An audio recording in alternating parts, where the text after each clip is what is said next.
All right, good morning from the North Idaho Centennial Trail crew. Tabitha here, the Executive Director of the North Idaho Centennial Trail. And I have one of my board members, Kurt Katzer.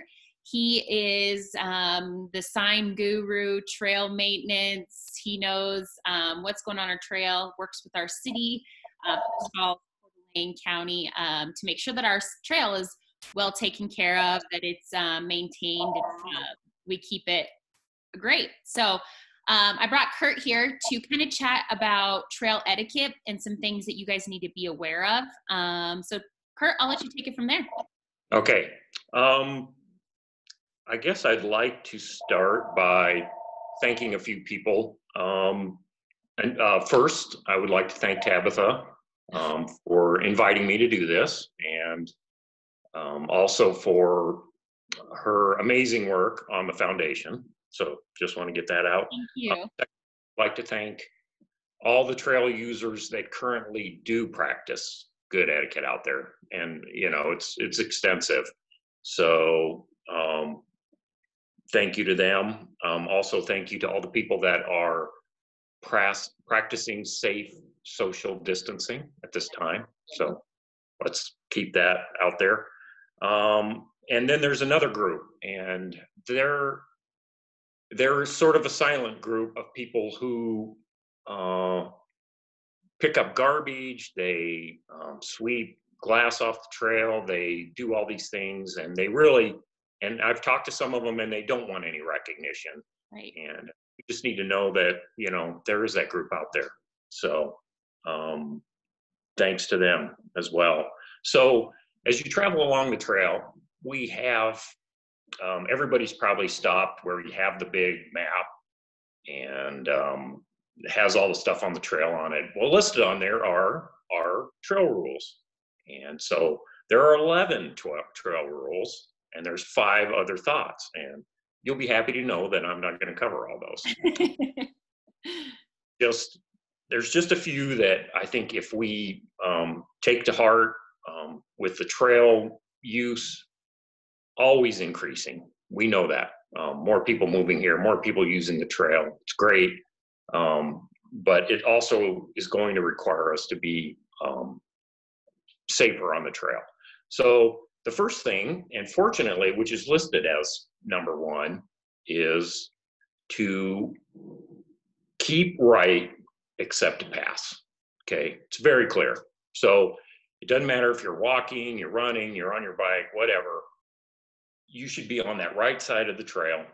And unless you're passing, you're on the right side of the trail. If everybody does that, the flow just works a lot better.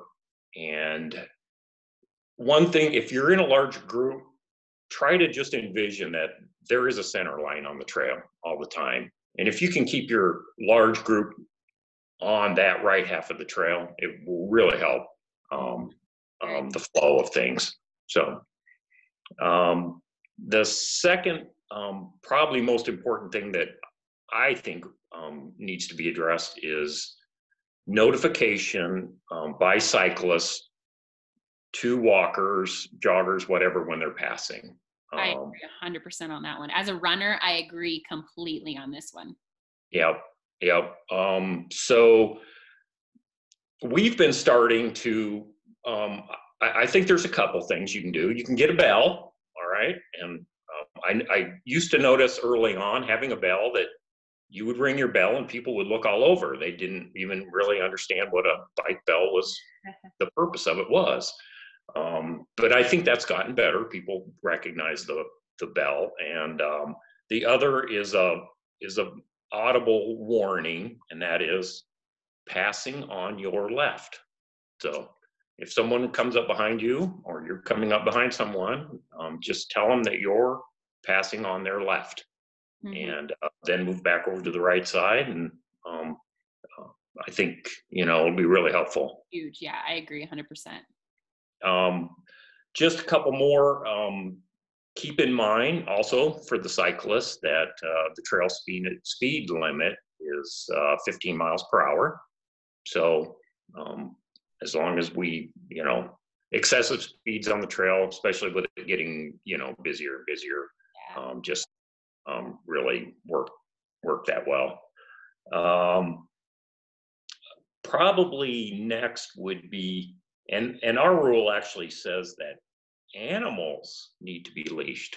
So it's kind of interesting. I mean, mostly dogs, but I guess I'd love to see just about anything being walked the trail, as long as it has a leash and it's on the right side of the trail. If you're walking like a tiger or something, please take a picture.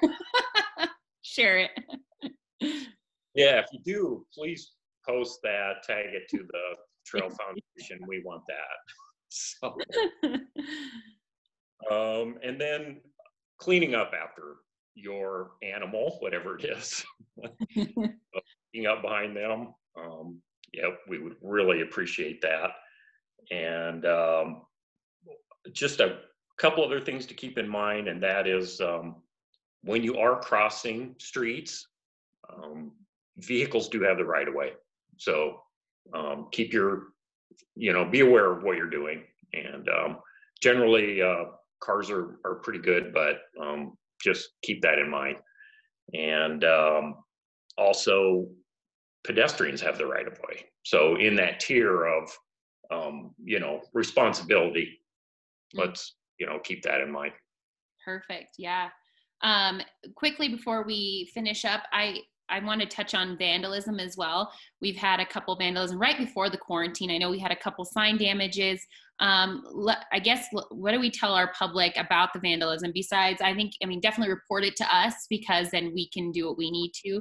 But do you have anything to add about the vandalism or anything then we see that happening or have seen the aftermath of it? Yeah, it's kind of interesting. There certainly are certain areas that are more prone to it, and it's probably just because of the how visible those areas are, So, but yeah, if you, that's, I think about all we can do is ask people to report it if they see it. I mean, I guess if they actually saw something happening, while it was actually happening, I don't know why you couldn't contact the law enforcement. And they do. They have